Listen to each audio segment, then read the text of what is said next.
अदिति राजवीर को देखती हुई बस यही सोचे जा रही थी कि उसके सामने खड़ा शख्स सच में सिंह फैमिली का वारिस है या नहीं। वो उसे एकटक सी देखे जा रही थी और तभी उसे अपने कानों में राजवीर की ठंडी आवाज सुनाई दी। तुमने फैसला कर लिया? क्या चुना है तुमने? अदिति की आंखें एक पल के लिए खाली हो गई, लेकिन फिर जैसे उसके भीतर किसी चीज ने आकार लिया, विश्वास का, गर्व का और शायद उस अधूरे रिश्ते की गहराई का। मैं अदिति शाह तुम्हारी मंगेतर बनने के लिए तैयार हूं। अदिति की बात सुन राजवीर एक पल को चौंक गया। उसे समझ नहीं आ रहा था कि आखिर अदिति अचानक इस तरह की बात क्यों कर रही थी। उसने अदिति की आंखों में देखा, जहां उसे कॉन्फिडेंस साफ दिखाई दे रहा था। राजवीर समझ चुका था कि अदिति ने यह सिर्फ अपनी जान बचाने के लिए नहीं कहा था। उसके चेहरे पर वो संकल्प था जो किसी योद्धा का होता है और शायद एक स्त्री का भी, जो अब अपने अतीत से बंधी हुई नहीं बल्कि अपने भविष्य को आकार देने चली थी। इधर अदिति की इस अनाउंसमेंट को सुन करिश्मा, भानु भी शॉक्ड रह गए थे और ईश्वरचंद और कमलेश तो ऐसे खड़े थे जैसे धरती उनके पैरों के नीचे से खिसक गई हो। अदिति राजवीर की मंगेतर बनने को तैयार थी, लेकिन राजवीर की आंखों में अभी भी अदिति को लेकर शक के भाव मौजूद थे। वो अभी भी बहुत ही पारखी नजर से अदिति को देखे जा रहा था।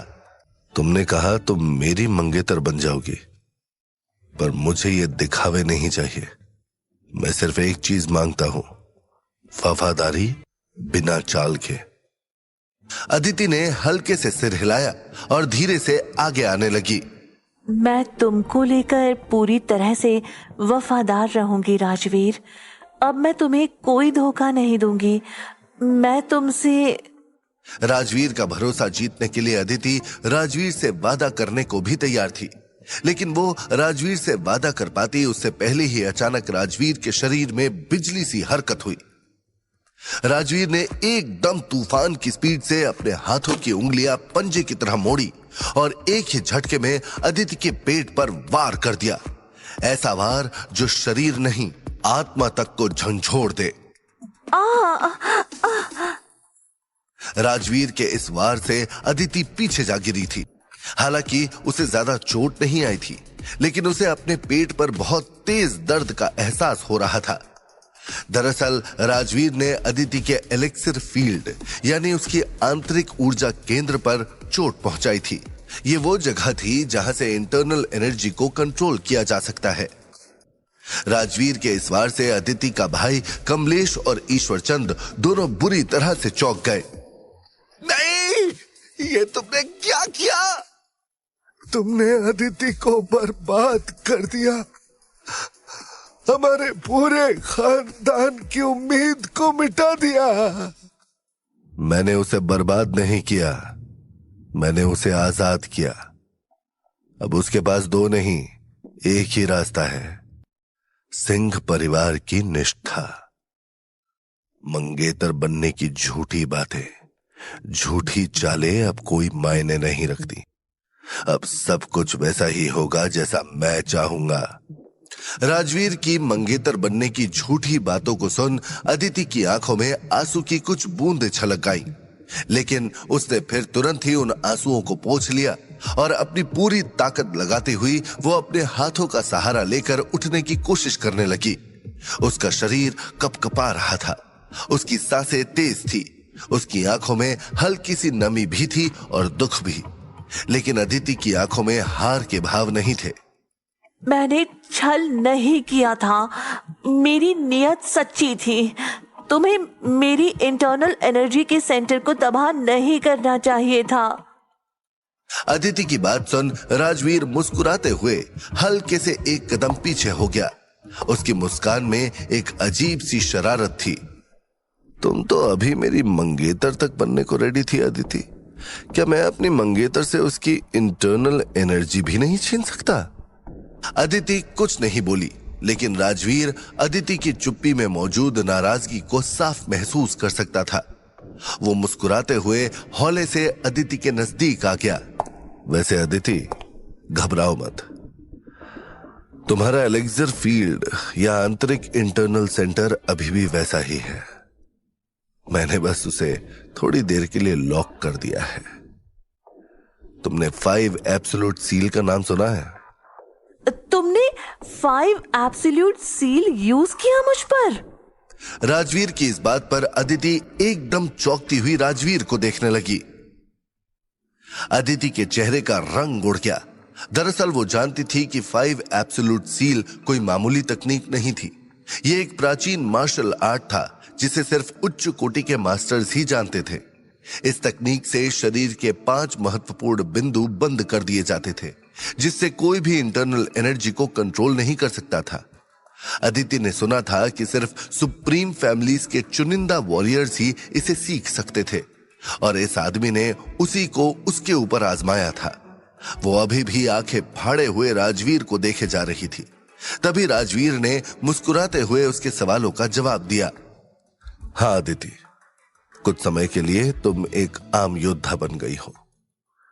तुम्हारा टैलेंट तो जबरदस्त है, लेकिन मैं तुम्हें अपनी टीम में ऐसे ही शामिल नहीं कर सकता था। भरोसा कमाना पड़ता है। तो तुमने इसलिए मेरी शक्ति बंद की? बिल्कुल अदिति, सच कहूं तो मुझे तुम पर भरोसा नहीं था, अब भी नहीं है। लेकिन अब जब मैंने तुम्हारी इंटरनल एनर्जी की शक्ति को बंद कर दिया है, तो मैं इस बात को लेकर श्योर हो सकता हूं कि तुम कम से कम अब मुझे कोई नुकसान नहीं पहुंचाओगी। अदिति कुछ नहीं बोली। वो समझ चुकी थी कि राजवीर ने ये सब कुछ इसीलिए किया था क्योंकि वो किसी तरह का कोई रिस्क नहीं लेना चाहता था। राजवीर, तुमने मेरी इंटरनल पावर को बंद कर दिया, तो क्या मैं अब तुम्हारे साथ सुप्रीम फैमिली की गैदरिंग में जा सकती हूँ? बिल्कुल जा सकती हो। एक्चुअली अब तो मैं तुम्हें लेकर भी जाना चाहता हूं, लेकिन उससे पहले मुझे पूरा यकीन चाहिए कि तुम मेरी प्लानिंग का हिस्सा बन चुकी हो। अदिति अब इस बात को अच्छे से समझ चुकी थी कि राजवीर किसी मामूली परिवार का नहीं था। जिस तरह वो एंशिएंट टेक्निक को चला रहा था, जिस तरह वो काम रहते हुए डिसीजंस ले रहा था, ये सब किसी बहुत बड़े लेगेसी की पहचान थी। राजवीर, तुम मुझ पर भरोसा करो या ना करो, लेकिन मैं तुम पर पूरा भरोसा करती हूँ। तुम सिंह फैमिली से हो, और मेरे मास्टर ने मुझे बताया था कि एक समय पर सिंह फैमिली सबसे छुपी हुई, सबसे शक्तिशाली फैमिली थी, और मेरा रिश्ता भी कभी उसी परिवार में तय हुआ था। शायद। राजवीर थोड़ी देर के लिए चुप रहा। उसे अंदाजा हो गया था कि अदिति के पीछे भी कोई पुरानी कहानी छुपी है, पर अभी वो इस बारे में ज्यादा नहीं पूछना चाहता था। मुझ पर भरोसा करने के लिए शुक्रिया अदिति। अब मैं चाहता हूं कि तुम भी हम लोगों के साथ दिल्ली चलो, बिना अपने पावर्स के। और हाँ, अगर जरा भी दगाबाजी की कोशिश की तो अगली बार मैं तुम्हारा एलेक्सर फील्ड सच में खत्म कर दूंगा, जिससे तुम जिंदगी में कभी भी अपनी इंटरनल शक्ति का यूज नहीं कर पाओगी। मैं दगाबाजी करने वालों में से नहीं। राजवीर अदिति को लेकर जाने के लिए तैयार था, लेकिन भानु और करिश्मा उसके इस फैसले पर हल्के से कंफ्यूजन में थे। सर, हम तैयार हैं, वो होटल से निकल सकते हैं, दिल्ली हमारा अगला पड़ाव है। लेकिन क्या सच में अदिति अब हमारे साथ रहेगी? वो हमारे साथ है, लेकिन हमारी शर्तों पर। और भानु, तुम बैकअप में रहोगे। इतना कहते हुए राजवीर भानु, करिश्मा, अदिति के साथ तुरंत ही वहां से निकल गया। राजवीर का दिल्ली के लिए सफर शुरू होने वाला था, और इस बार उसके साथ थे करिश्मा, भानु और अदिति। अदिति एक ऐसी लड़की जो शायद कभी उसकी मंगेतर रही हो, लेकिन अब एक खिलाड़ी थी उस खेल में जो पूरे देश की सत्ता को हिला सकता था।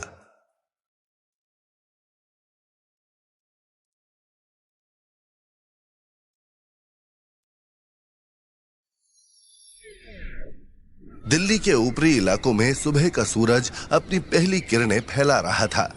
हवा में हल्की ठंडक और चाय की दुकानों से आती खुशबू माहौल को सुकून दे रही थी। राजवीर करिश्मा और अदिति तीनों अब उस शहर में पहुंच चुके थे जहां कुछ साल पहले तक राजवीर का नाम सिर्फ एक मिथ की तरह लिया जाता था। उस सुबह राजवीर सीधे अपने मकसद पर निकला था, भरत चावला से मिलने। राजवीर करिश्मा अदिति के साथ सीधा भरत चावला के विला के सामने आ खड़ा हुआ। उसके चेहरे पर ना कोई डर था ना घबराहट। अदिति उसके बगल में खड़ी थी, थोड़ी बेचैन और संशय में। उसे यकीन नहीं हो रहा था कि राजवीर चावला परिवार की दहलीज पर इतनी बेफिक्री से खड़ा था। अदिति, डरने की कोई जरूरत नहीं है, अपने चेहरे पर हमेशा कॉन्फिडेंस रखो। इतना कहते हुए राजवीर एकदम लापरवाह अंदाज में दरवाजे पर गया और कॉल बेल बजा दी। राजवीर की कॉल बेल पर तुरंत ही भरत चावला के उस विला का बड़ा सा दरवाजा खुल गया।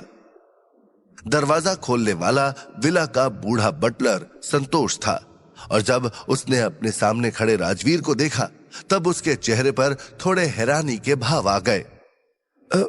मिस्टर सिंह, आप इतनी सुबह? क्या आप बॉस से मिलने आए हैं? संतोष की बात पर राजवीर हल्का सा मुस्कुरा उठा। उसे ये जानकर काफी हैरानी हो रही थी कि भरत चावला का ये बटलर उसे पहचान गया था। मैं कोई लड़ाई करने नहीं आया संतोष, मैं मिस्टर भरत से सिर्फ 2 शब्द कहना चाहता हूं। संतोष ने एक हल्की सांस ली और थोड़ी झिझक के साथ पीछे हट गया। प्लीज प्लीज अंदर आइए, लेकिन याद रखिएगा आपके अंदर आते ही 8 बॉडीगार्ड्स आपको घेर लेंगे और इस मामले में मैं कुछ नहीं कर पाऊंगा। तुम्हें डर है कि मैं तुम्हारे बॉस को नुकसान पहुंचा दूंगा?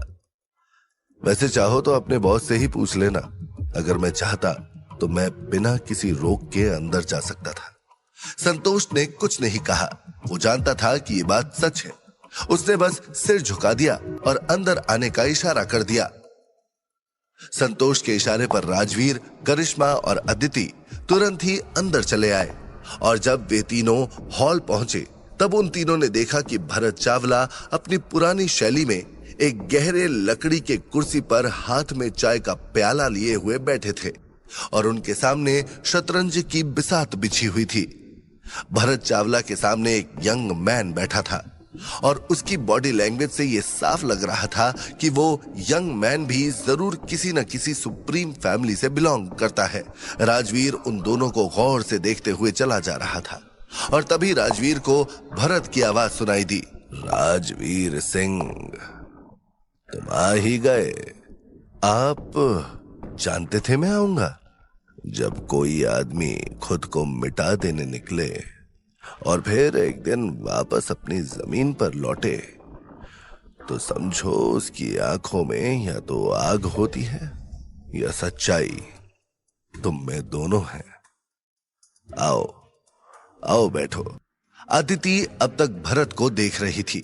ये वही इंसान था जिनकी पारिवारिक विरासत पर अमीरी और ताकत का ताज था और आज वही इंसान राजवीर को अपने सामने बैठने का इशारा कर रहा था। वो बस चुपचाप भरत को देखे जा रही थी। वैसे राजवीर, एक बात तो बताओ, आखिर तुम दिल्ली में क्यों आए हो? भरत के इस सवाल पर राजवीर ने तुरंत ही कड़क लहजे में जवाब दिया। मैं वो सब जानने आया हूं जो मेरे परिवार सिंह के साथ हुआ था। मैं जानता हूं भरत, आप उन कुछ लोगों में से हैं जिन्होंने हमें कभी पूरी तरह नहीं ठुकराया। इसलिए आज मैं दोस्त बनकर आया हूं, दुश्मन नहीं। भरत ने कुछ पल राजवीर की आंखों में देखा, जैसे किसी पुरानी किताब को फिर से पढ़ने जा रहा हो। सिंह नाम सुनकर इस देश के ज्यादातर लोगों की रूह कांप जाती है, लेकिन मैं जानता हूं उस नाम के पीछे एक परिवार है जिसने इस देश की रक्षा की है। मैं हमेशा से जानता था कि तुम वापस आओगे, लेकिन तुम जानते हो दिल्ली में तुम्हारी मौजूदगी रॉय और मेहता दोनों को अनकंफर्टेबल करेगी। जानते हो ना, निकिता की सगाई की बातें उड़ रही हैं। भरत की इस बात पर राजवीर का चेहरा एक पल के लिए सख्त हो गया। मैं निकिता को वापस लेने आया हूं। और उस सगाई को खत्म करने भी। मेहता और रॉय ने जो किया है उसका जवाब मिलेगा उन्हें। भरत अब गंभीर हो चुके थे। तुम एक बार फिर सब कुछ बदलना चाहते हो राजवीर? नहीं, इस बार मैं सिर्फ अपनी खोई हुई चीजों को वापस लेने आया हूं। राजवीर की बात सुन भरत ने अपनी चाय की चुस्की ली और टेबल पर रखे चेस बोर्ड की तरफ देखने लगा। बस 1 मिनट राजवीर, मुझे अपनी चाल चलने दो, फिर मैं तुमसे बात करता हूं। जानते हो ना तो जिंदगी में और ना ही चेस में मुझे हारना पसंद है। इतना कहते हुए भरत ने अपने सामने बैठे शख्स की ओर देखा और चेस के प्यादों को देखते हुए अपनी अगली चाल चल दी। चलो चिराग, अब तुम्हारी बारी। भरत चावला ने जैसे ही अपने सामने बैठे शख्स का नाम लिया, वैसे ही राजवीर के साथ आई अदिति एकदम चौंकती हुई चिराग नाम के उस शख्स को देखने लगी। क्या क्या सच में चिराग है? अदिति उस चिराग नाम के शख्स को गौर से देखे जा रही थी। राजवीर और करिश्मा दोनों ही इस बात से अनजान थे कि अदिति के दिमाग में क्या चल रहा था। राजवीर तो चुपचाप कोने में रखे सोफे पर बैठ गया था। उसने आंखें बंद कर ली थी और लंबी सांस लेते हुए भरत चावला के चेस गेम को देखे जा रहा था, जबकि इधर करिश्मा उसके किसी सेनापति की तरह चुपचाप खड़ी थी। लेकिन इधर अदिति, वो अभी इन सुप्रीम फैमिली के माहौल से नावाकिफ थी। वो इस बात से पूरी तरह से अनजान थी कि ऐसे माहौल में कब क्या बोला जाता है, और शायद इसीलिए उसने एक गलती कर दी। वो सीधे घूमकर भरत के सामने बैठे नौजवान के पास पहुंच गई और आंखें चौड़ी करती हुई हैरानी से बोल पड़ी। तुम चिराग मेहता हो? अदिति के सवाल ने वहां अचानक से सन्नाटा पसरा दिया।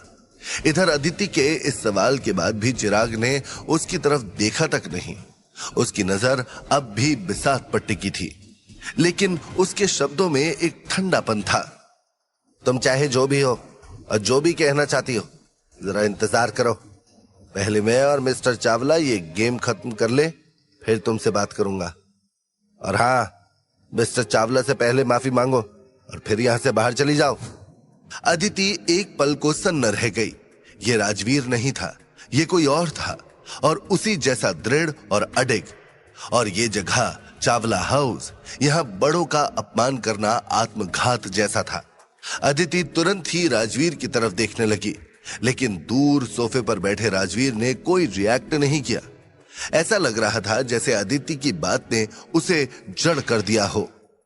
इधर राजवीर को कुछ भी रिएक्ट ना करता देख अदिति ने आखिरकार अपना सिर झुका लिया। मैं अदिति शाह अपने मिसबिहेव के लिए माफी चाहती हूँ। इतना कहती हुई अदिति तुरंत ही दूर बैठे राजवीर और करिश्मा की तरफ चली गई। इधर अदिति के वहां से जाते ही भरत के चेहरे पर हल्के से मुस्कुराहट के भाव आ गए। तो ये है वो लड़की जिसके बारे में सब बातें कर रहे हैं। खैर, तुम्हें ज्यादा इंतजार नहीं करना होगा चिराग, ये गेम जल्द ही खत्म होने वाला है। इतना कहते हुए भरत पहले तो कुछ देर तक सोच में डूबे रहे, और कुछ मिनटों के बाद भरत ने एक चाल चली और मुस्कुराकर पीछे झुक गए। चिराग, तुम्हारी चालें अब पहले से कहीं बेहतर हो गई हैं। मुझे लगता है अब तुम बूढ़ों को बहुत जल्द मात देना शुरू कर दोगे। चिराग ने विनम्रता से सिर झुका लिया। सर, मेरे पिता ने कहा था कि आपसे खेलना एक सौभाग्य होगा, और मैं इस बात को आज महसूस कर रहा हूं। अब समय बदल गया है। पहले हम अपने बच्चों की शादियां उनके पैदा होने से पहले तय कर लेते थे, पर अब सब कुछ बच्चों की इच्छा पर डिपेंड हो जाता है। अगर रॉय की लड़की वाकई तुमसे शादी करना चाहती है, तो इसमें हम बूढ़े क्या ही कर सकते हैं। चिराग ने मुस्कुराकर सिर हिलाया और अपनी आखिरी चाल चल दी। Check met. चिराग ने सच में भरत चावला को चेकमेट कर दिया था। भरत चावला के पास अब चलने को कोई चाल नहीं थी। उसने हाथ बढ़ाते हुए अपनी हार स्वीकार कर ली। मान गए तुमको। सच में काफी अच्छा खेलते हो तुम। भरत की बात पर चिराग ने मुस्कुराकर भरत को देखा और वहां से उठकर जाने लगा। चिराग अब बस वहां से जाने ही वाला था कि तभी अचानक राजवीर उसके सामने आ गया। तुम इतनी जल्दी नहीं जा सकते।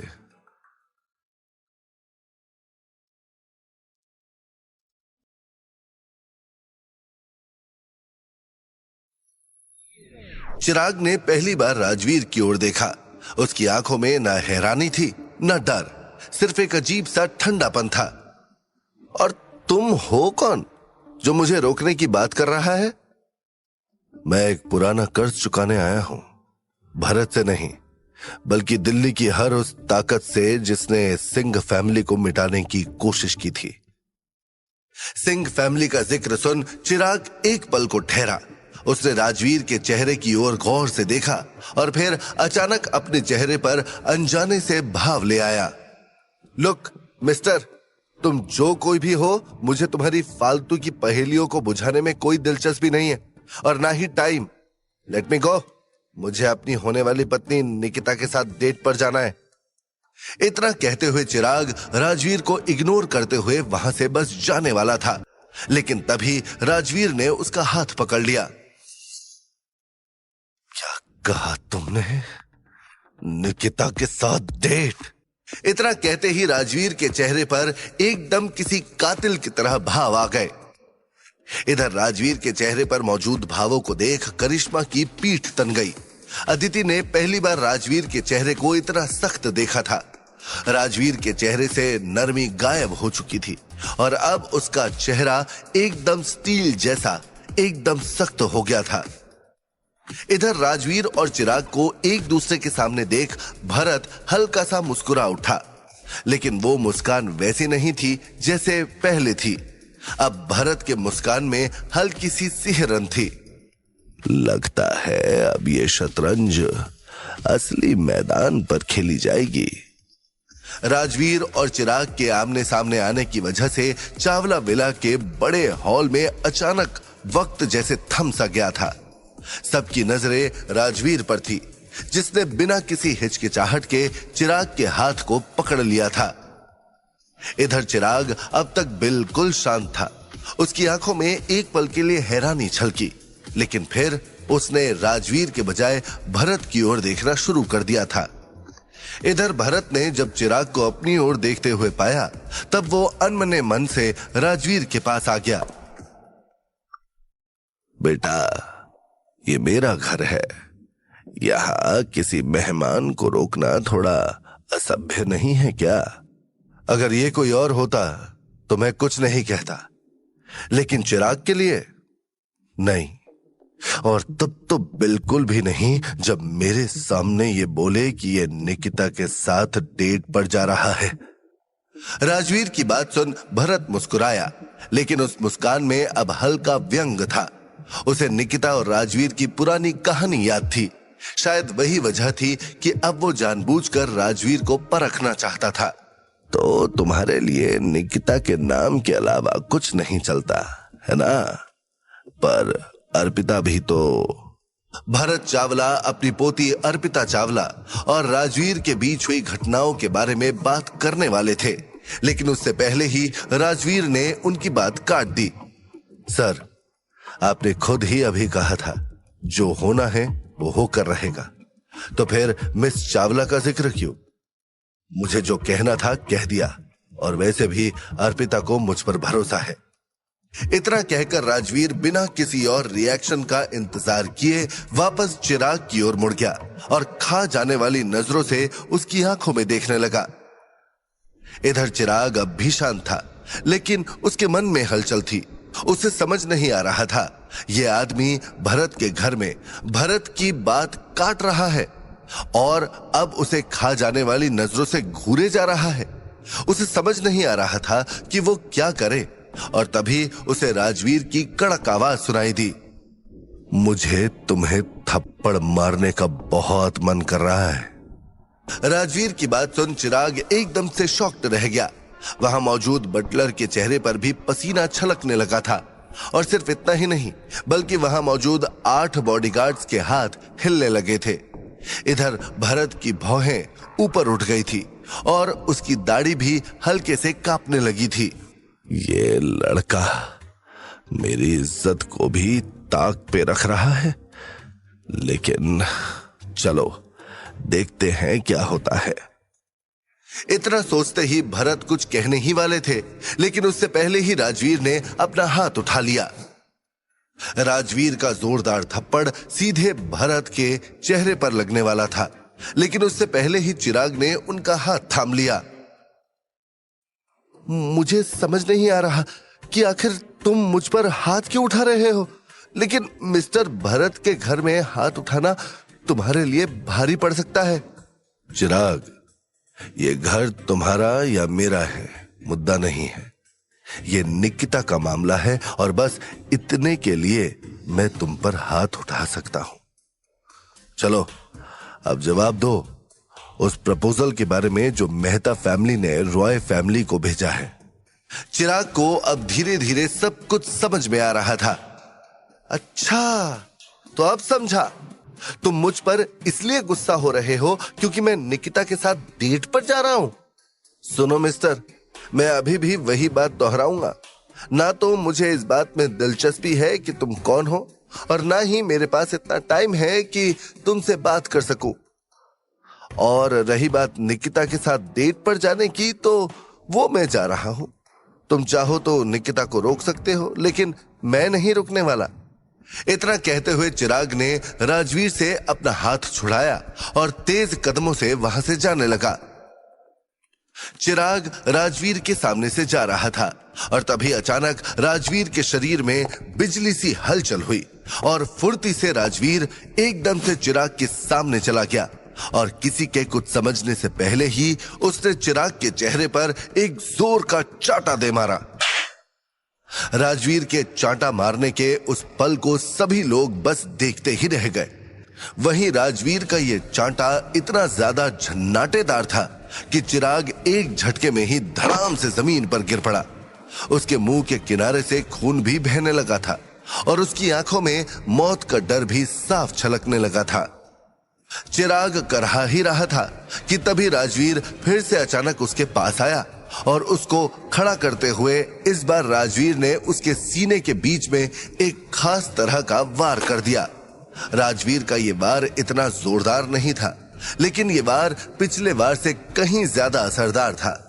दरअसल राजवीर ने ये वार इस तरह से किया था जिससे चिराग की सारी इंटरनल एनर्जी खत्म हो जाए, और शायद ऐसा हुआ भी, क्योंकि राजवीर के इस वार ने चिराग के चेहरे पर दर्द के एकदम भयानक भाव ला दिए थे।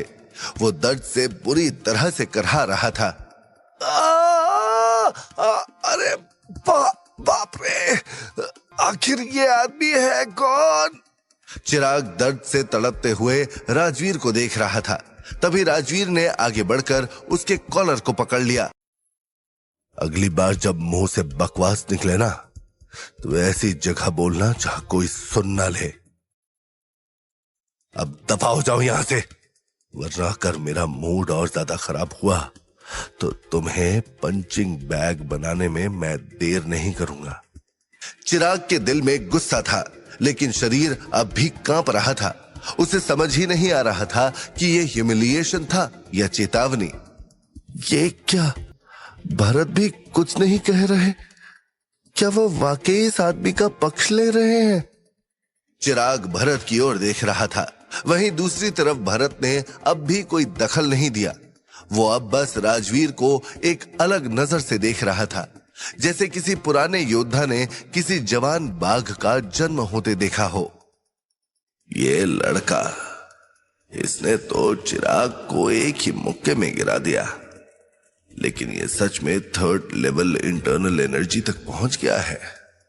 डेथ गेम के बाद इसमें ऐसा क्या हुआ? लेकिन अगर ये समझ नहीं आ रहा है इसकी मदद किसने की, क्या ये सच में वो बच्चा है जो सिंह ब्लड लाइन को आगे ले जाएगा?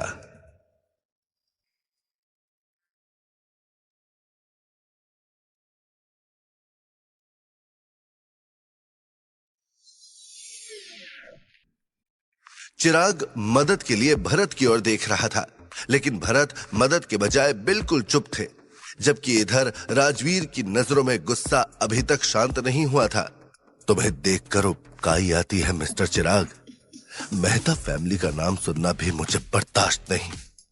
अब सुन लो, अगर तुम यहाँ 1 सेकंड और रुके तो अगला मुक्का तुम्हारी किस हड्डी को तोड़ेगा इसकी कोई गारंटी नहीं है। चिराग का चेहरा पूरी तरह पीला पड़ चुका था। वो समझ चुका था ये कोई साधारण शख्स नहीं था और इससे भिड़ना मूर्खता से कम नहीं। जबकि इधर भरत भी चिराग की इस फाइटिंग स्किल को देख मन ही मन मुस्कुरा रहे थे। ये लड़का तो मेरी उम्मीद से कहीं ज्यादा तेज निकला। चिराग को इस तरह गिरते देख कुछ तो मजा आया, मानना पड़ेगा। भरत की चुप्पी की वजह से चावला विला के ड्राइंग रूम में एक पल के लिए सन्नाटा छा गया था। चिराग अभी भी जमीन पर गिरा पड़ा था और उसके चेहरे पर एक ऐसा भाव था मानो वो किसी बड़े अपमान को पचा नहीं पा रहा हो। लेकिन भरत, विला के बुजुर्ग और सम्मानित मुखिया, वो एकदम चिल थे। वे राजवीर को देखते हुए एकदम कंफर्ट के साथ उठ खड़े हुए। बस बहुत हुआ राजवीर, ये सब मेरे घर में बर्दाश्त नहीं किया जाएगा। चिराग, तुम अब जा सकते हो और इस घमंडी लड़के से अब मैं खुद निपटूंगा। भरत का ये बोलना जितना एक डांट जैसा लग रहा था, उतना ही साफ था कि वो राजवीर को खुद ही खुला छोड़ रहे थे। चिराग ने गुस्से में दांत पीसे और जमीन से उठ खड़ा हुआ। भरत अंकल, लगता है मुझे आपको अंकल बोलना ही नहीं चाहिए। जिसने मुझे मारा उसे आप कुछ भी नहीं बोल रहे, उल्टा आप मुझे ही यहां से जाने को कह रहे हैं। बताइए तो, क्या मैं कोई नौकर हूं? चिराग समझ गया था कि भरत राजवीर को किसी और ही दृष्टि से देख रहा है। अचानक ही उसके लिए सब जुड़ने लगा। King of mercenaries, death game का विजेता, निकिता के साथ डेट पर जाने पर चिढ़ना। वो खुद में कुछ सोचने लगा था और फिर धीरे धीरे करके उसे सारी बातें समझ में आने लगी थी। ओह, तो अब धुंध छट रही है। अगर ये वही किंग ऑफ मर्सनरीज हैं, तो आज की लड़ाई का मतलब भी समझ आ गया। चिराग अब पूरी तरह समझ चुका था कि उसे मारा क्यों गया। निकिता के लिए, जिसके लिए मेहता फैमिली ने हाल ही में मैरिज प्रपोजल भेजा था। और राजवीर की ये मार केवल पर्सनल इंसल्ट नहीं, बल्कि ये राजवीर की वार्निंग थी। सारी बातों को समझने के बाद चिराग का चेहरा और ज्यादा नफरत से भर गया। वो एकदम खा जाने वाली नजरों से राजवीर को देखने लगा। राजवीर, बेशक आज तुमने बड़ा ही शौर्य दिखाया, लेकिन ज्यादा खुश मत हो। तुम्हारी ये शेखी अब ज्यादा दिन नहीं टिकेगी। जो तुमने आज किया है उसका हिसाब मैं 10 गुना लौटाऊंगा। अनिल मेहता की मौत अभी भी अधूरी कहानी है। चिराग का ये कहना एक तरह से मेहता फैमिली की तरफ से घोषणा थी कि राजवीर अब उनका दुश्मन था। जबकि चिराग की इस धमकी को सुन राजवीर के चेहरे पर फिर से गुस्से के भाव आ गए। तुम्हारा चेहरा देखकर उल्टी आती है। जितनी देर और रहोगे, मेरी एक और मुक्के की इच्छा बढ़ती जाएगी और अगली बार मैं अपनी ताकत नहीं रोकूंगा। चिराग ने भरत की ओर देखा। शायद उसे उम्मीद थी कि वो कुछ कहेंगे, उसकी इंसल्ट रोकेंगे, लेकिन भरत शांत थे। उनके चेहरे पर हल्की सी एक्साइटेड मुस्कान थी, मानो वो जानबूझकर राजवीर का पक्ष देखना चाहते हो। भरत चावला को अगर कुछ करना होता तो अब तक वो कर चुके होते।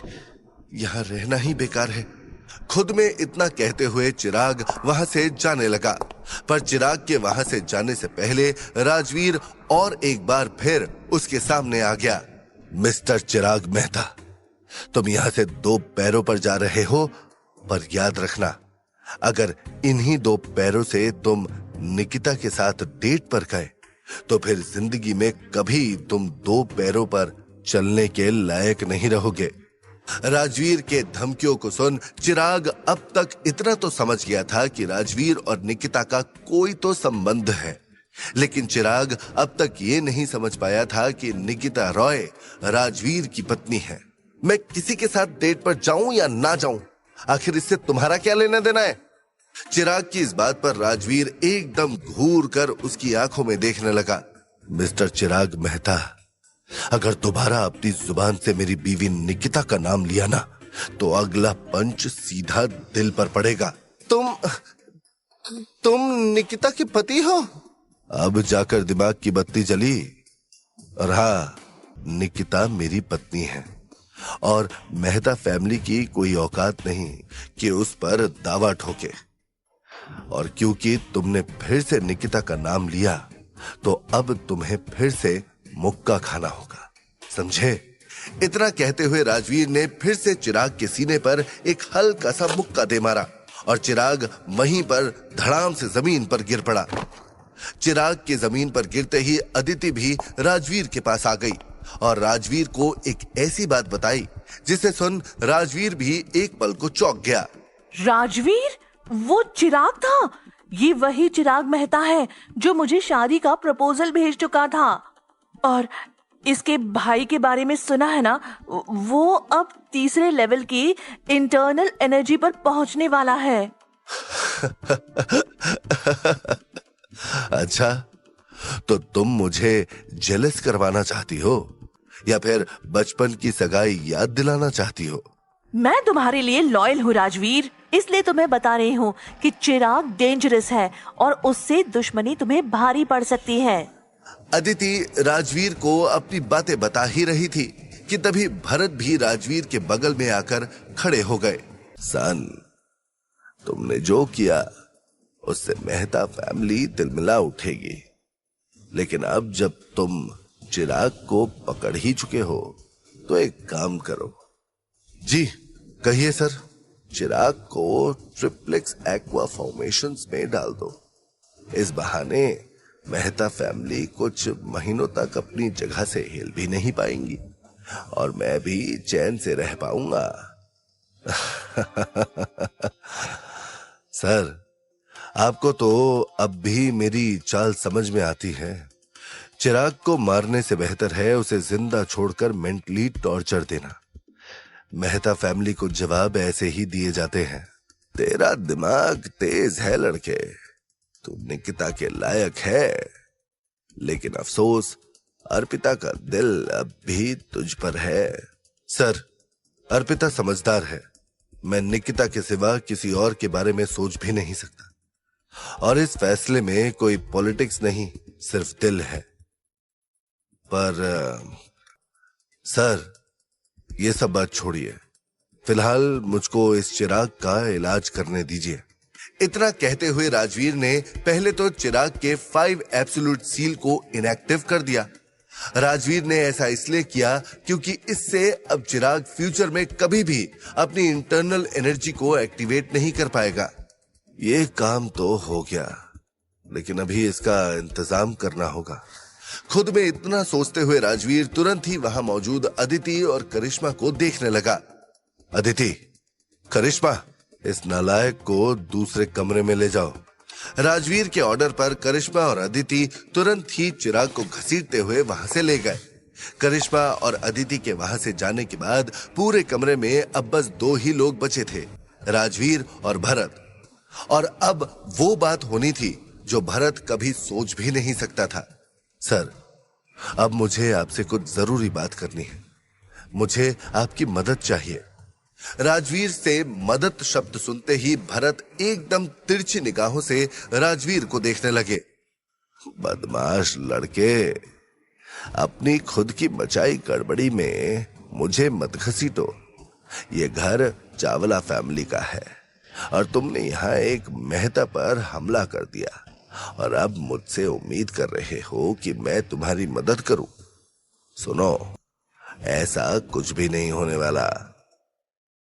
भरत के चेहरे पर गुस्सा साफ दिखाई दे रहा था, जबकि उनके चेहरे पर मौजूद गुस्से को देख राजवीर अचानक से खुद में मुस्कुरा उठा। सर, मेहता फैमिली की बात बाद में करेंगे, फिलहाल मैं उस चीज के बारे में बात करना चाहता हूं जिसकी वजह से मैं यहां हूं।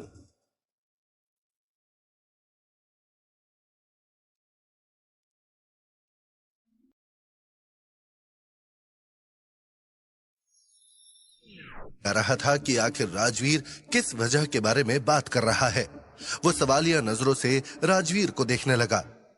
राजवीर, मुझे कोई बच्चा मत समझो। मैं जानता हूं तुम्हारा नाम अब चोपड़ा और मेहता फैमिलीज के दुश्मनों की लिस्ट में टॉप पर है, और इस हाल में अगर तुम मुझसे कोई उम्मीद मांगते हो तो मैं सच में तुम्हारी कोई मदद नहीं कर सकता हूं। भरत की बात सुनते हुए राजवीर को इस बात का अंदाजा हो गया था कि अब भरत असली बात सुनने को तैयार नहीं है। उसने पहले तो अपने पीछे खुले हुए दरवाजे को देखा और फिर आगे बढ़कर पहले उस दरवाजे को बंद कर दिया। सर, आप अभी भी मेरी बातों का कुछ और ही मतलब निकाल रहे हैं, पर अब टेंशन मत लीजिए, मैंने दरवाजा बंद कर दिया है। मैं अब खुलकर आपसे बात कर सकता हूं। इतना कहते हुए राजवीर ने अपनी कमर पर लगे बैग को आगे कर लिया और धीरे धीरे उसे खोलने लगा। सर, मैं अब आपको सच्चाई बताने जा रहा हूं। अनिल के मरने से पहले उसने मुझे एक बात बताई थी, नेशनल ट्रेजर की लोकेशन, और सिर्फ मैं ही वो आदमी हूं जिसने उसकी आखिरी बात सुनी थी। राजवीर अब तक अपना बैग खोल चुका था और बैग खोलते ही उसने उसमें से उन तीनों रत्नों को निकाल लिया और भरत के सामने रख दिया। ये 3 पत्थर, यही है इंडिया का नेशनल ट्रेजर। मेहता फैमिली के पास जो था वो सिर्फ इसका 1/3 हिस्सा था, लेकिन अब ये पूरी तरह से मेरे पास है। राजवीर के हाथों में उन तीनों रत्नों को देख भरत बुरी तरह से चौंक गए। ये तो वही है, ये तीनों एक साथ, ये असंभव है। हड़बड़ाहट में भरत के हाथ से चाय नीचे गिर गई। उन्हें अभी भी उन 3 रत्नों पर यकीन नहीं हो रहा था, जबकि भरत के इस रिएक्शन को देख राजवीर हौले से आगे आया। मैं चाहता था कि ट्रेजर वाला ये राज मेरे सीने में ही दफन हो जाए, लेकिन जब मैं अपने दादा से मिला, उन्होंने मुझे मेरी असली पहचान बताई। तब मुझे समझ में आया कि यह खजाना सिर्फ एक सिंबल नहीं, एक रिस्पॉन्सिबिलिटी है। राजवीर ने जब अपने दादा का जिक्र किया, तब भरत अपनी आंखें तिरछी करके राजवीर को देखने लगा। राजवीर, तुम सच में सिंह फैमिली से हो या मजाक कर रहे हो? दरअसल चिराग से बातचीत के दौरान सिंह फैमिली के जिक्र पर भरत को यही लगा था कि राजवीर ये सब कुछ बस चिराग को डराने के लिए कर रहा है। लेकिन अब जब राजवीर ने अपने दादाजी का जिक्र किया, तब अचानक भरत सीरियस हो गया। हाँ सर, मैं वही हूं, और अब इस ट्रेजर के साथ मैं अपनी सिंह फैमिली की लेगेसी को भी वापस लाना चाहता हूं, जो हमारा अधिकार था और जिसे छल से छीना गया। अब समझ में आया कि तुमने मेहता को क्यों मारा और चिराग पर 5 सील क्यों लगाया। तुम सिर्फ बदला नहीं ले रहे हो राजवीर, तुम इतिहास को दोबारा लिखने निकले हो। मैं किसी को नहीं छेड़ता सर, लेकिन अगर कोई मेरे परिवार, मेरी पत्नी या मेरे वंश की इंसल्ट करेगा तो मैं खुद उस इतिहास का चेहरा बन जाऊंगा। मैंने बहुत कुछ देखा है, लेकिन ये खजाना और तुम्हारा जुनून, शायद यही वो शुरुआत है जो देश को फिर से जगा कर रख देगा। बिल्कुल सर, और इसी के लिए तो मुझे अब आपका साथ चाहिए। आप उस सच्चाई के गवाह बने जो पूरे देश को बदल कर रख देगी। राजवीर की बात पर भरत ने पहले तो गर्व से उसकी आंखों में देखा और फिर हौले से अपनी नजर वहां टेबल पर रखे उन तीनों रत्नों पर कर दी।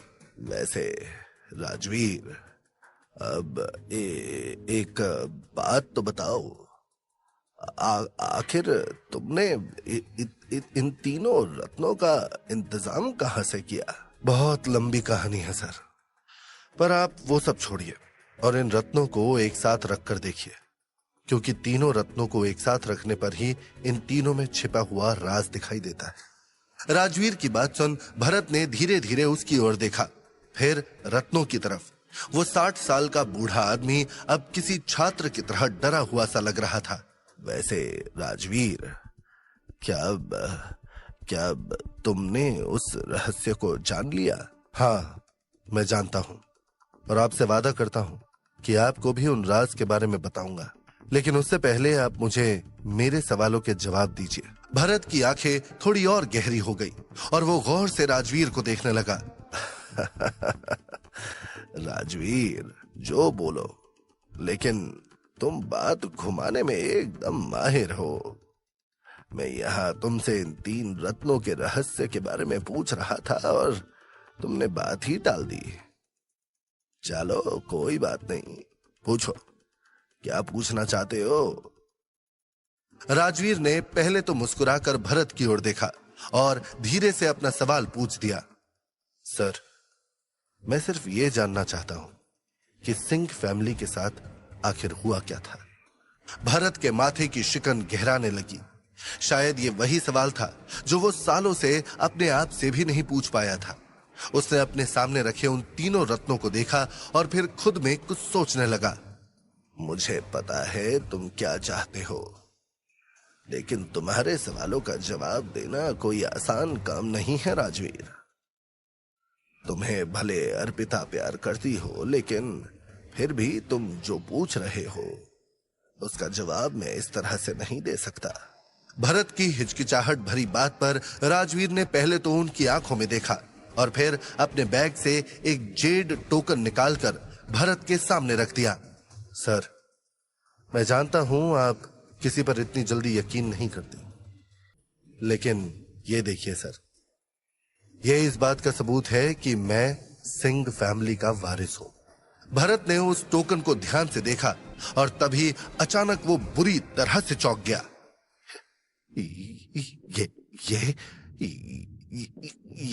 ये कहां से मिला तुम्हें?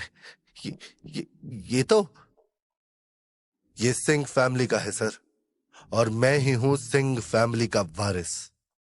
अब बताइए, अब आप मुझ पर भरोसा करेंगे या नहीं? भरत की आंखें भर आई थी।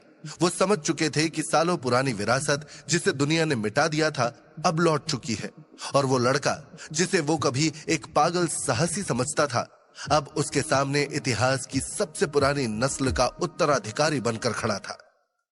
भरत का चेहरा जैसे पत्थर का हो गया था। उनके होठ कांप रहे थे, लेकिन आवाज नहीं निकल रही थी। और फिर बहुत देर बाद उन्होंने गहरी सांस ली और खुद को संभालते हुए राजवीर को देखने लगे। तुम वाकई उस परिवार के वारिस हो। मैं कभी सोच भी नहीं सकता था कि सच में तुम ही सिंह फैमिली के असली वारिस हो गए। तुम्हारी आंखों में वही चमक है जो तुम्हारे दादा की आंखों में थी। राजवीर हल्का सा मुस्कुरा उठा और फिर एक लंबी खामोशी के बाद उसने वो सवाल पूछ लिया जो उसके दिल में कब से जिंदा था।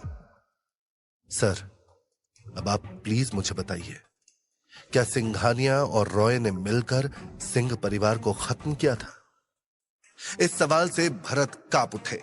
ये वही सवाल था जिससे हर किसी ने बचने की कोशिश की थी, लेकिन फिर उन्होंने हिम्मत करते हुए आखिरकार जवाब दे ही दिया। हाँ, लेकिन क्यों? आखिर सिंह फैमिली ने ऐसा क्या किया था? भरत ने अपनी आंखें बंद कर ली।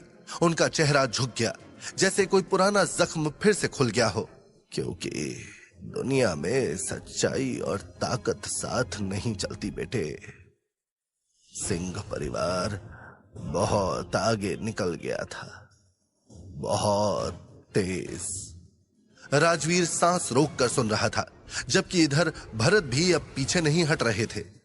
सिंह परिवार सिर्फ 3 सुप्रीम फैमिलीज में से एक नहीं था बेटा, बल्कि उस जमाने में अगर कोई इस देश का असली हीरो था तो वो तुम लोग थे। रॉय और सिंघानिया भी सिंह के सामने छोटे लगते थे। राजवीर की सांसें थमी हुई थी। भरत आगे बोलते गए। तुम्हारे परिवार ने ऐसी मार्शल टेक्निक साधी थी जिसे आज तक कोई समझ नहीं पाया, और उन्होंने कभी घमंड नहीं किया। हमेशा सीमाओं पर अंधेरे में दुश्मनों से लड़ते रहे ताकि इंडिया सुरक्षित रहे। लेकिन कई दशक पहले एक रहस्यमयी ताकत देश की सीमाओं तक आ पहुंची। वो लोग मार्शल आर्ट्स में माहिर नहीं थे और ना ही किसी देश से आते थे, लेकिन उनकी ताकत भयानक थी। राजवीर की आंखें चौड़ी हो गई। वो जानता था भरत अब किसी आम दुश्मन की बात नहीं कर रहे थे।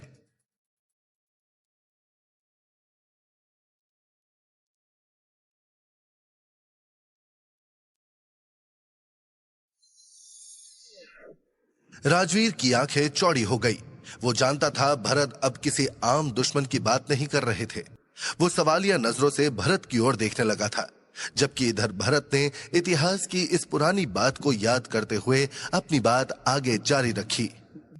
राजवीर, वो दुश्मन इतने ज्यादा शक्तिशाली थे, उनका कोई तोड़ नहीं था, लेकिन बावजूद इसके तुम्हारे दादाजी पीछे नहीं हटे। सिंह परिवार ने बिना किसी शोर शराबे के अकेले उन पर लगाम लगाई। रॉय और सिंघानिया ने मदद भेजी थी, लेकिन उनके भेजे गए योद्धा सब मारे गए। फिर वो लड़ाई बस हमारे बुजुर्गों की थी? हाँ, सिर्फ सिंह लड़ रहा था। तुम्हारे दादाजी और उनके योद्धा ही उस लड़ाई में लड़ रहे थे, और अगर वे लोग इस युद्ध में ना लड़े होते तो इंडिया आज इस नक्शे पर नहीं होता। भरत की इन बातों के बीच बाहर बारिश भी शुरू हो गई थी, और बादल के गरजती आवाजों के बीच अपनी फैमिली के इस गर्वशाली इतिहास के बारे में सुन राजवीर की आंखों में फक्र के भाव आ गए थे। जबकि इधर न जाने भरत के दिमाग में क्या आया कि उनका चेहरा अचानक से सख्त हो गया। राजवीर, तुम्हारे दादाजी ने देश को तो बचा लिया था, लेकिन फिर तुम्हारे दादा शंकर सिंह ने एक ऐसी बात कह दी जिसने सब कुछ पलट दिया। क्या कहा उन्होंने? उन्होंने सभी सुप्रीम फैमिली के सामने ये प्रस्ताव रखा कि सारे सुप्रीम फैमिलीज अपनी अपनी मार्शल टेक्निक्स आपस में बांटें, और वो खुद उन सब का कलेक्शन करेंगे और उन्हें एक ऐसे इंसान को सौंप देंगे जो इंडिया का नागरिक भी नहीं था। भरत की इस बात पर राजवीर जैसे पत्थर में बदल गया था। इधर भरत की आंखों में नाराजगी छलकने लगी थी। बेटा, मैं समझ सकता हूं उनके इरादे नेक थे। वो इस रहस्यमयी ताकत से लड़ने के लिए सबको एक करना चाहते थे, पर बाकी फैमिलीज ने इसे कैसे देखा? गद्दारी की तरह। उन्हें लगा कि शंकर सिंह सारे रहस्य किसी बाहरी को सौंप देगा, तो इसीलिए सबने मिलकर हमारा सफाया कर दिया। हाँ, यही वजह थी।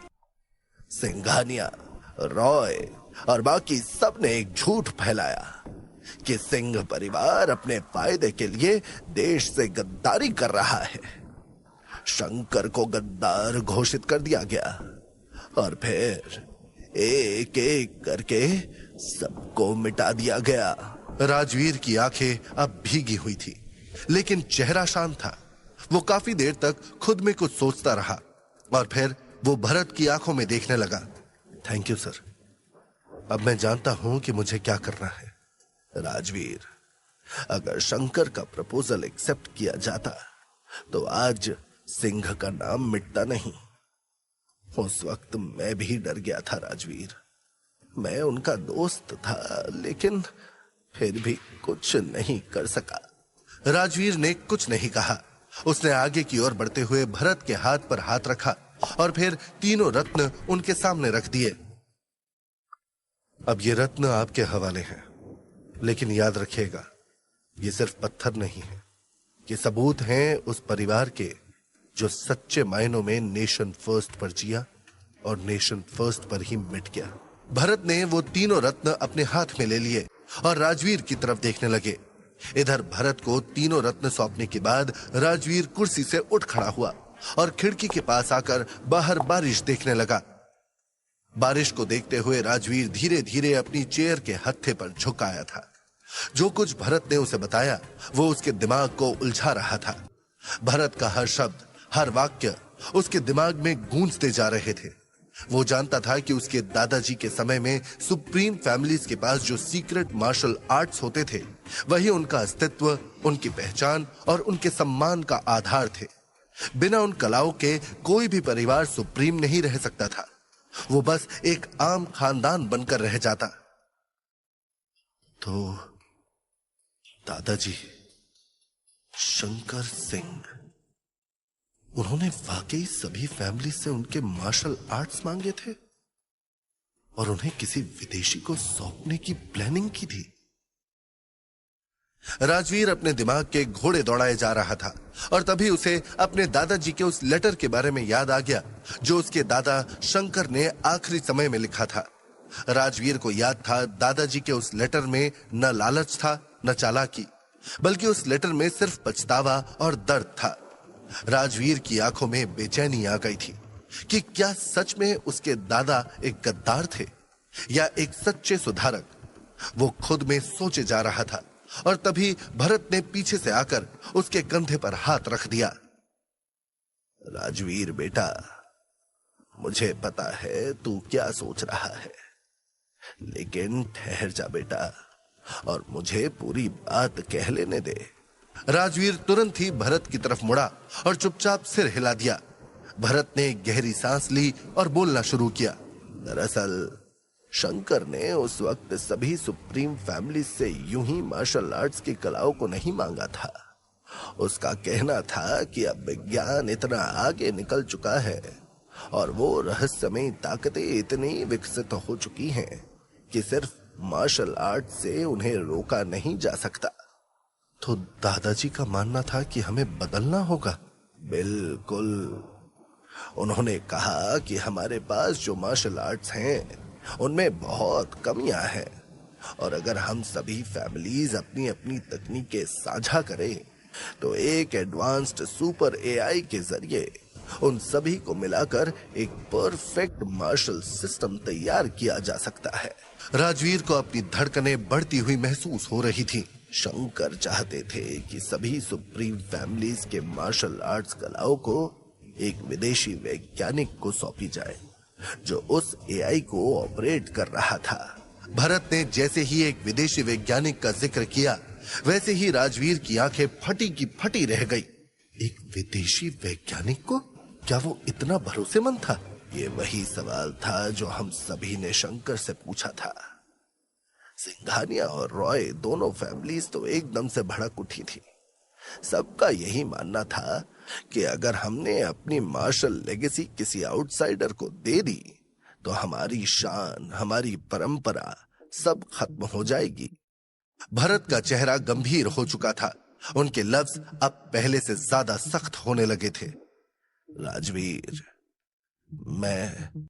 मैं शंकर का दोस्त था, लेकिन शंकर की इस बात पर मैं भी डर गया था। उस वक्त मेरा ज़मीर कह रहा था कि यह गलत है और मैं भी उसका विरोधी बन गया। राजवीर ने भरत की तरफ देखा। उसमें अब कोई घृणा नहीं थी, सिर्फ एक गहरी समझ थी। राजवीर, सुप्रीम फैमिली के साथ साथ मैं भी तुम्हारे दादाजी के इस फैसले के खिलाफ हो गया था, लेकिन जानते हो उस समय कुछ ऐसे भी लोग थे जो तुम्हारे दादाजी के इस प्रपोजल पर रेडी हो गए थे। कुछ छोटे परिवार जिनकी मार्शल आर्ट्स बहुत साधारण थी, वो इस प्रपोजल के लिए तैयार हो गए थे क्योंकि उनके पास खोने को कुछ था ही नहीं। पर हम जैसे बड़े घरानों के लिए ये आत्महत्या थी, इसलिए हम में से कोई भी इसके लिए तैयार नहीं हुआ। भरत की बातों को सुन राजवीर सोच में डूब गया। वो समझ गया था कि अब ये सिर्फ एक परिवार के बदले की कहानी नहीं थी, ये उस संघर्ष की लड़ाई थी जिसमें एक इंसान सबको साथ लाकर लड़ना चाहता था और बाकी उसे अकेला छोड़कर चले गए। राजवीर, शंकर का विचार शायद सही था या शायद नहीं, लेकिन जिस तरीके से उन्होंने सबको एक साथ लाने की कोशिश की, उसी ने उन्हें सबसे बड़ा खतरा बना दिया। दरअसल उसने सबको साथ लाने के लिए एक प्लानिंग सबके सामने रखी थी, लेकिन हम लोगों ने उसे ठुकरा दिया था और इस वजह से शंकर बुरी तरह भड़क गया था। एक गैदरिंग में उसने हम सबके सामने उंगली उठाकर कहा था कि हम ही हैं इंडिया के विनाश के कारण और हम सबका अंत नजदीक है। शंकर की इस पुरानी धमकी को याद करते हुए भरत की आंखों में पुराने डर और पछतावे की परछाइयां तैरने लगी थी, लेकिन वो चुप नहीं हुए। उन्होंने राजवीर को आगे की भी बातें बताई।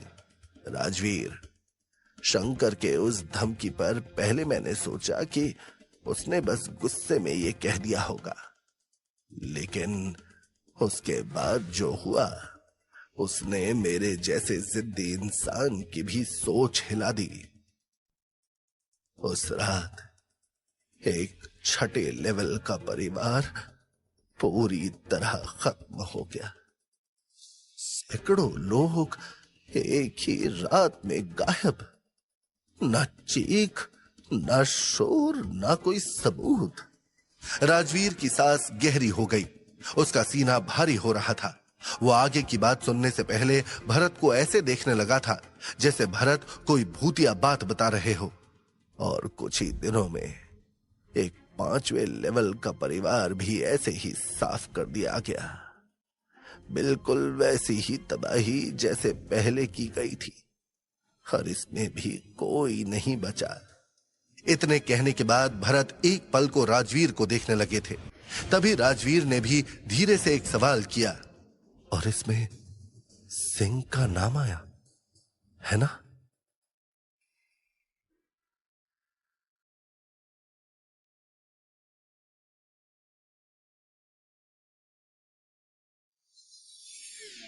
राजवीर के सवाल पर भरत कुछ देर को चुप हो गए और फिर उन्होंने धीरे से हां में सिर हिलाते हुए जवाब दिया। राजवीर, पहले तो इन सब में सिंह फैमिली का नाम नहीं आया था, लेकिन जब इसमें एक दूसरे लेवल का परिवार खत्म हुआ, एक ऐसा परिवार जो पूरे देश में फैला था, तब शक यकीन में बदलने लगा। दरअसल मेहता परिवार को उस परिवार के खंडरों में एक नकाब मिला था। वो नकाब गरम दल नाम के एक प्रतिबंधित गुट के सिपाहियों का होता था, और इसके अलावा कुछ मरे हुए लोगों के शरीर पर सिंह परिवार की मार्शल टेक्निक के निशान भी मिले थे। सिंह फैमिली से जुड़े हुए सबूतों के बारे में सुनकर राजवीर को एक झटका सा लगा था। उसने खुद को जमीन पर गिरने से बचाने के लिए सोफे को कसकर पकड़ लिया, जबकि इधर भरत ने अभी भी अपनी बात खत्म नहीं की थी। राजवीर, वो सबूत ऐसे थे कि कोई इनकार नहीं कर सकता था। तो सबने मान लिया कि सिंह परिवार गरम दल से मिला हुआ है। हमने मानना नहीं चाहा बेटा, पर दूसरे लेवल के परिवार को ऐसे खत्म कर देना बिना किसी सुराग छोड़े, ये बस सिंह ही कर सकते थे। सिंघानिया और रॉय भी इतना साफ काम नहीं कर सकते थे। राजवीर ने अपनी मुट्ठियां भींज ली, लेकिन वो अब भी सुनना चाहता था, क्योंकि भरत अब उस रात की सबसे काली परत खोलने वाले थे। और फिर उस प्रोफेसर की हत्या हो गई। क्या? कौन सा प्रोफेसर? वही जिससे शंकर अपना मार्शल एआई तैयार करवा रहा था। वही विदेशी वैज्ञानिक। राजवीर, उस विदेशी वैज्ञानिक के लैब में ना कोई तोड़फोड़ थी, ना संघर्ष का कोई निशान। जैसे किसी ने अंदर आकर बिल्कुल आराम से उसकी गर्दन मरोड़ दी हो, जैसे कोई अपना हो। उसके सारे स्टूडेंट्स, असिस्टेंट खून के तालाब में पड़े थे, और वो मशीन, वो आधे टन की एआई मशीन गायब थी। राजवीर की दिल की धड़कनें तेज हो चुकी थी। अब ये लड़ाई सिर्फ परिवार की इज्जत या विरासत की नहीं थी, ये एक ऐसी साजिश थी जिसमें एक महान परिवार को मोहरा बना दिया गया था। तो ये सब मेरे दादा शंकर के नाम पर थोप दिया गया। सच कहूं तो मैं खुद भी उस वक्त टूट गया था। मैं शंकर को जानता था, वो ऐसा नहीं कर सकता था, लेकिन सबूत तो कुछ और ही कह रहे थे। और तब से सिंह परिवार के लिए सबके दरवाजे बंद हो गए। राजवीर अब सब जान चुका था। उस झूठ की नींव जिसे सच्चाई कहकर इतने सालों से दोहराया गया था, वो चुप था, बिल्कुल चुप। और उसके चेहरे पर अजीब से रहस्यमयी भाव भी आ गए थे। उसके दिमाग में भरत की बातें गूंज रही थी। क्या वाकई उसके दादा शंकर ने ऐसी कोई प्लानिंग बनाई थी? क्या सिंह परिवार वाकई गरम दल से मिल गया था? क्या सच में उस समय किसी तरह का एआई था? आखिर उसके दादाजी ने यह सब क्यों किया? वो खुद में सोचे जा रहा था और तभी उसे फिर से भरत की आवाज सुनाई दी। अभी सब मत सोचो बेटा, मैंने अभी सब कुछ बताया नहीं है। राजवीर ने धीरे से उनकी ओर देखा। भरत हल्की मुस्कुराहट के साथ राजवीर को देख रहा था। भरत का चेहरा थोड़ा भावुक भी था और दृढ़ भी। देखो राजवीर, सच कहूं तो उस वक्त भी मुझे यकीन नहीं हुआ कि सिंह परिवार ऐसा नीच काम कर सकता है। इसलिए मैं खुद गया यूएसए, उस प्रोफेसर के देश में। मैं अपनी पहचान का इस्तेमाल करके उस लैब तक पहुंचा। वहां की हर दीवार से खून टपक रहा था। कोई लड़ाई नहीं हुई थी, सब एक झटके में मारे गए थे। और वहां आपको क्या दिखा सर? बस यही सब, सीसीटीवी फुटेज। मुझे वहां सीसीटीवी फुटेज भी मिली थी। हालांकि वो धुंधली जरूर थी, लेकिन मैं शंकर को पहचानता हूं। वो वही था और उसके बगल में एक गरम तल सिपाही खड़ा हंस रहा था। एक्चुअली वो दोनों हंस रहे थे राजवीर। राजवीर का कलेजा जैसे सिकुड़ गया हो। जिस दादा की उसने चिट्ठी में करुणा देखी थी, उनका ये रूप हंसता हुआ, और वो भी एक गद्दार के साथ। वो सवालिया नजरों से भरत को देखने लगा, जबकि भरत ने आगे की बात बताई। राजवीर, मैंने खुद अपनी आंखों से देखा, सबूत मेरे सामने थे, और मैंने मान लिया कि सिंह परिवार गिर चुका है। उन्होंने जो प्रस्ताव रखा था वो सबको मजबूर करने की चाल थी। मार्शल आर्ट्स को एक एआई में डालकर किसी पराये नागरिक को सौंपना, ताकि एक राष्ट्र जो हमारी सरजमी पर आंखें गड़ाए बैठा था, इंडिया को हड़प सके। तो बाकी सभी परिवारों ने एक होकर सिंह को मिटाने का फैसला किया? हाँ, सिंघानिया, रॉय और बाकी सभी सुप्रीम फैमिलीज ने मिलकर सिंह फैमिली को मिटाने का फैसला लिया। वैसे भी हमारे पास और कोई रास्ता नहीं था। अगर सिंह और गरम दल साथ मिल गए होते तो इंडिया का नामो निशान मिट जाता। इतना कहते हुए भरत की आंखों में गुस्सा नहीं, बल्कि पछतावे की परछाई आ गई थी। इधर राजवीर बिना बोले बारिश को निहारने लगा था। उसके चेहरे पर शून्य के भाव आ गए थे। राजवीर, ये है वो सच जिसे जानने के लिए तुम आए थे। अब बताओ, क्या अब भी तुम मानते हो कि सभी परिवारों के खिलाफ खड़ा होना सही है? क्या ये सब वाकई में किसी के लिए वर्थ इट है? भरत के इस सवाल के बाद कुछ देर की खामोशी रही। राजवीर ने खिड़की से नजर हटाई। उसके चेहरे पर एक हल्की मुस्कान थी, एक ऐसी मुस्कान जिसमें आभार और संदेह दोनों का मिश्रण था। सर, मेरा यहां आना वाकई में सफल रहा। मैं जानता हूं आप उस युद्ध का हिस्सा थे और आपने वही देखा जो सामने था। लेकिन क्या इतने सालों बाद भी आपने उन घटनाओं में छुपे संदेह को महसूस नहीं किया? राजवीर की इस बात पर भरत अचानक से चौंक उठे। क्या मतलब? क्या आपने कभी गौर किया कि वो प्रोफेसर जिसकी सुरक्षा शंकर को करनी थी, उसका मारा जाना, उसके स्टूडेंट्स की ब्रूटल हत्या, वो सिंह जैसे संरक्षक यानी गार्जियन परिवार के लिए अजीब नहीं था? और फिर वो सीसीटीवी फुटेज जो इतने सालों बाद भी सिर्फ धुंधली थी, स्पष्ट नहीं। तुम कहना क्या चाहते हो बेटा? मैं ये कह रहा हूं कि मेरे दादा शंकर को फंसाया गया था और सिंह परिवार को मिटाया गया, एक प्लानिंग के तहत। उस समय के सबसे मजबूत परिवार को खत्म करने का यह सबसे बेहतर तरीका था। उन पर देशद्रोह का ठप्पा लगाकर सब परिवारों को एकजुट करना। लेकिन वो गरम दल आदमी उसके साथ खड़ा था, मैंने खुद देखा। और क्या आपने ये देखा कि उस गरम दल की पहचान क्या थी? क्या किसी ने पुष्टि की कि वो कौन था? भरत चुप हो गए।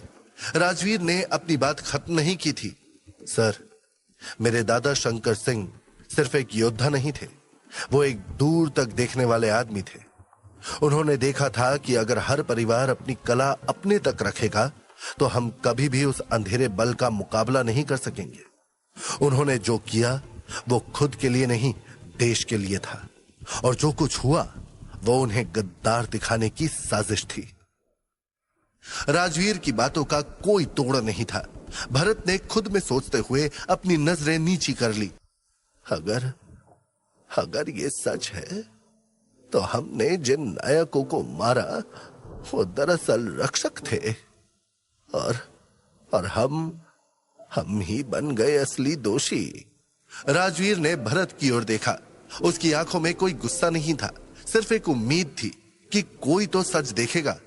सर, मैं किसी से लड़ने नहीं आया हूं, मैं सिर्फ सच को फिर से सबके सामने लाने के लिए आया हूं, ताकि वो नाम जो मिटा दिए गए वो फिर से जिंदा हो सके। राजवीर की इस बात पर बाहर बिजली फिर से चमकी और पहली बार भरत ने सिर झुका लिया और हां में सिर हिलाने लगा। राजवीर, मुझे माफ कर देना, शायद मैं बहुत देर से जगा हूं।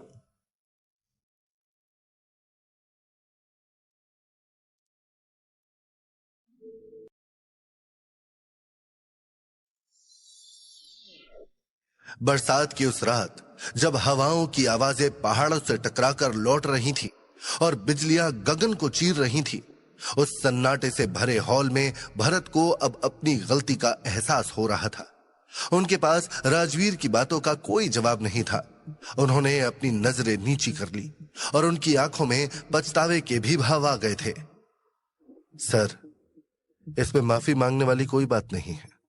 मैं बस इतना कह रहा हूं कि अगर आप ध्यान से सोचें तो आप खुद देखोगे कि मेरे दादाजी की इस कहानी में कितने ज्यादा छेद हैं। मैं समझ रहा हूं राजवीर, लेकिन फिर भी तुम जो बोल रहे हो उस पर सभी लोग शायद ही यकीन कर पाए। मुझे सबसे कोई मतलब नहीं है सर, मुझे बस आपसे मतलब है। आप ही बताइए, जब सबको पता था कि सिंह परिवार सालों से उस खतरनाक रहस्यमयी ताकत से लड़ रहा है, तो आप ये कैसे मान सकते हैं कि उसी समय वो एक साथ किसी सेकंड लेवल परिवार को भी मिटा सकते थे? क्या मेरे दादाजी एक साथ दो जगहों पर हो सकते हैं?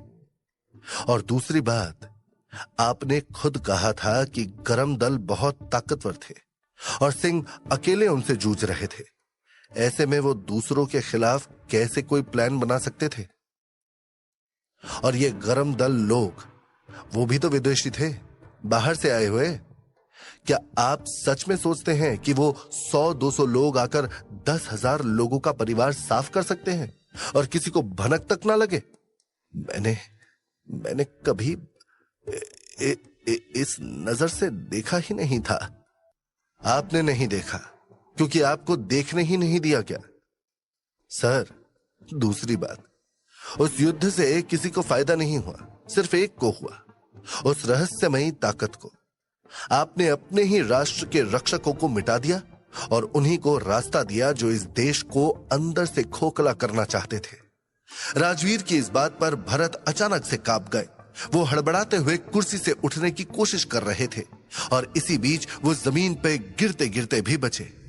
ये सब अगर सच है तो हम सब तो सिर्फ मोहरे थे, एक बड़ी साजिश में। एग्जैक्टली सर, ये वही चाल थी जो इतिहास में कई बार चली गई है। आपने कभी फ्रांस की वीरांगना जॉन ऑफ आर्क के बारे में सुना है? हाँ, एक नायिका जिसे उसके अपने लोगों ने ही जला दिया था। हाँ सर, सिंह परिवार भी उसी तरह की आग में झोंक दिया गया था। जो साजिश बाहर से चली उसे भीतर से पूरा करवाया गया। आप सबको सिर्फ दिखाया गया कि एक नकली सच, कुछ नकली सबूत, कुछ जले हुए शव, कुछ छुपे हुए मास्क, और यकीन दिला दिया गया कि दुश्मन शंकर सिंह ही है। मैंने उन पर भरोसा नहीं किया। मैंने उस युद्ध में हिस्सेदारी की और अब लगता है शायद मैं ही। आप गुनहगार नहीं थे सर, आप भी उतने ही धोखा खा गए थे जितने बाकी सब। फर्क बस इतना है कि आप में अब भी सच्चाई को स्वीकार करने की हिम्मत है।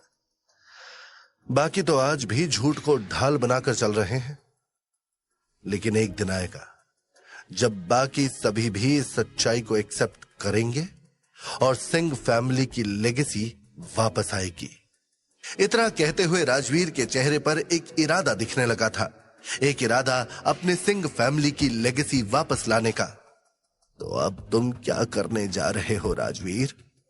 अब मैं सच को उजागर करूंगा, हर उस आदमी के सामने जिसने हमारे खून से हाथ रंगे। लेकिन आपके खिलाफ नहीं सर। आपने जो सच बताया है वही मेरे परिवार की इज्जत वापस लाने की पहली सीढ़ी है। भरत सिर झुकाकर बैठे रहे, लेकिन उनके चेहरे पर अब घबराहट नहीं, समझदारी थी। इधर राजवीर भी अब भरत पर गुस्सा नहीं था, क्योंकि अब उसे समझ आ चुका था कि असली गुनहगार कहीं और छिपा है। वो उस सच्चाई के इतने करीब था जितना कभी नहीं रहा था, लेकिन कुछ टुकड़े अभी भी उसकी मुट्ठी से फिसल रहे थे। अगर भरत की बातों में सच्चाई है तो यह तय है कि सिंह परिवार की बर्बादी के पीछे गरम दल लोग जरूर शामिल थे, क्योंकि ये सवाल अब भी मेरे सामने खड़े हैं, ठोस, ठंडे और उलझे हुए। पहला सवाल, मेरे दादाजी शंकर ने मार्शल आर्ट्स को इकट्ठा करने की बात उस वक्त क्यों की जब पूरा माहौल सेंसिटिव था? क्या वाकई एआई की मदद से मार्शल आर्ट्स को परफेक्ट किया जा सकता था? उस वक्त की तकनीक आज जैसी तो नहीं थी, फिर भी वो इतने दृढ़ क्यों थे? क्या उन्हें कुछ ऐसा पता था जो किसी और को नहीं पता था? और अगर उस प्रोफेसर की एआई मशीन सच में इतना कुछ कर सकती थी, तो फिर उसके मरने के बाद वो मशीन गई कहां? किसके हाथ लगी? दूसरा सवाल, वो रहस्यमयी शक्ति जिसने हमारे पूरे परिवार को खत्म कर दिया, उसके बाद क्या किया उसने? क्या मेरे दादा अब भी कहीं छिपकर उससे लड़ रहे हैं? या फिर क्या वो ताकत अब कुछ और बड़ा प्लान कर रही है, इतना बड़ा कि उसके सामने पुरानी लड़ाइयां बस एक रिहर्सल लगे? और तीसरा और सबसे अहम सवाल, नेशनल ट्रेजर का रहस्य। आरती, चंचल, जूही, 3 अनाथ लड़कियां, 3 जेड स्टोन्स और 3 सुप्रीम फैमिलीज, रॉय, सिंघानिया और मेहता। इतना बड़ा खजाना और इतनी सफाई से छिपाया गया, क्या यह महज इत्तेफाक है? राजवीर खुद में सोचते हुए सभी साजिशों को कड़ियों में जोड़ने की कोशिश कर रहा था। क्या यह मुमकिन नहीं कि जब सिंह परिवार ने उस खजाने का पता लगाया, तभी से उन्हें रास्ते से हटाने की प्लानिंग की गई? एक तरफ उनकी ताकत से डर, दूसरी तरफ खजाने का लालच, और फिर उस फोर्स की चालबाजी। सिंह को खत्म कर दिया गया और बाकी सुप्रीम फैमिलीज भी लहूलुहान हो गई।